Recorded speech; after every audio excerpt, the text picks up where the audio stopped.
Well, there is a white terror and politics of fear dispersed. People were arrested just because they are in possession of the stickers of flag that has the movement slogan on it. So people are being jailed or possibly being jailed just because of their speech or because of the slogan that they carry. Most serious punishment is lifelong sentencing.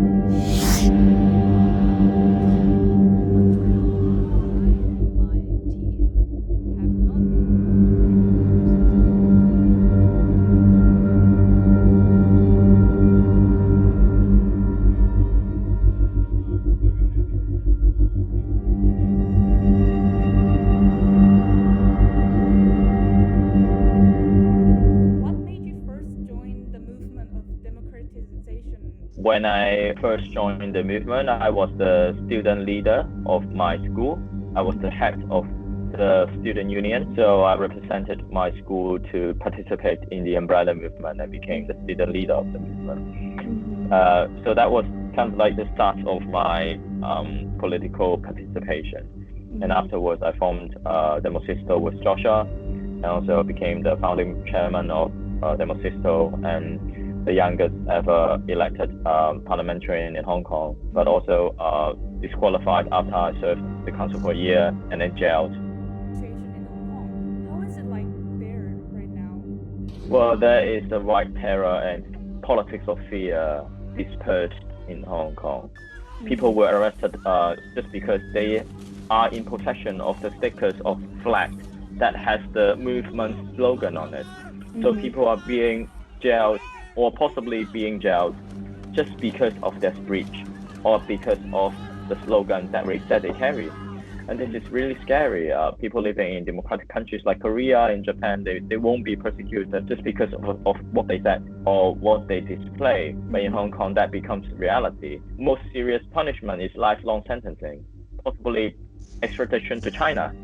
So these are really draconian laws, and it restricts people's mind and their speech, and people are now doing self-censorship. Why do you think that China is? I think China wants Hong Kong to become as soon as possible. So they adopted the most hawkish and heavy-handed line.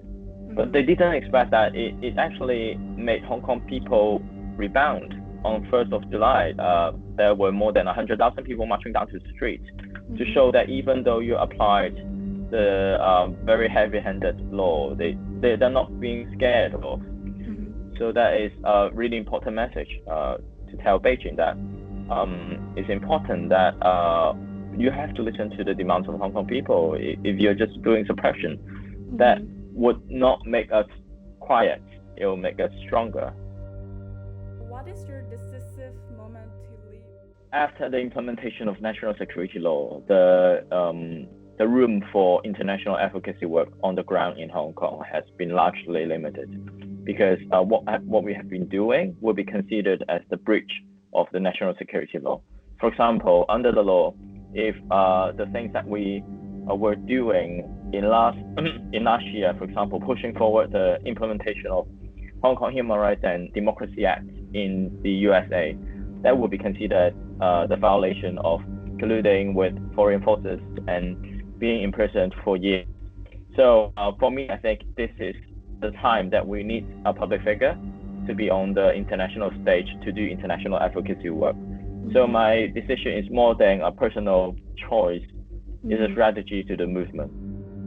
I've never expected that I had to flee Hong Kong. It's my determination and it's my position that I have to adopt the situation and make the better choice for the movement.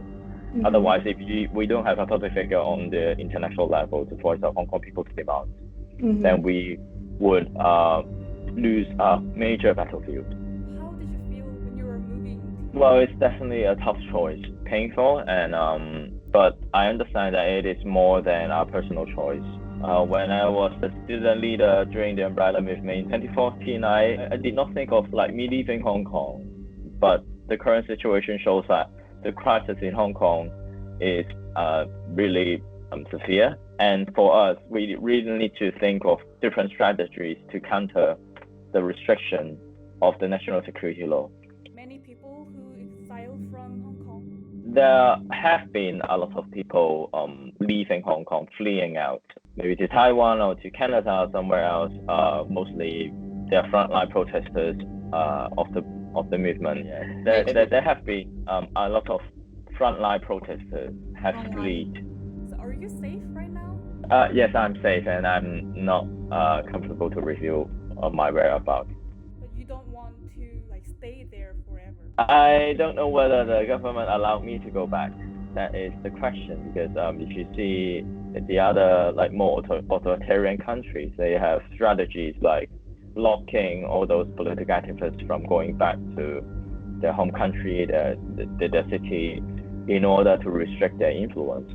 So that may also apply on me. Of course, Hong Kong is the place I love and I grew up with. Mm-hmm. I have a lot of connection. I have 2 cats that I save them on the street. I'm very connected to them. But the reality is, if I have to make a choice. He said he would make a Islam council. Yes. But we have not been working closely, actually. I don't have any plans for that now. For now, I think remaining as a fleeing activist could be enough, and that is not in my plan. Yeah, for now, I could. My position now is enough for me to speak up. Wong, do you still contact with him right now? Yes, of course. We are still in a very close relationship. We've been talking about everything that we both have been doing. He said he will run for the next election. He is definitely on the list. We all understand that the chance of him successfully running for the campaign is very low, because he would be charged or punished or at least barred from running. But that is an important message, because if he gets popular mandate, people supported him. How do you expect the results? The election would definitely be very corrupted.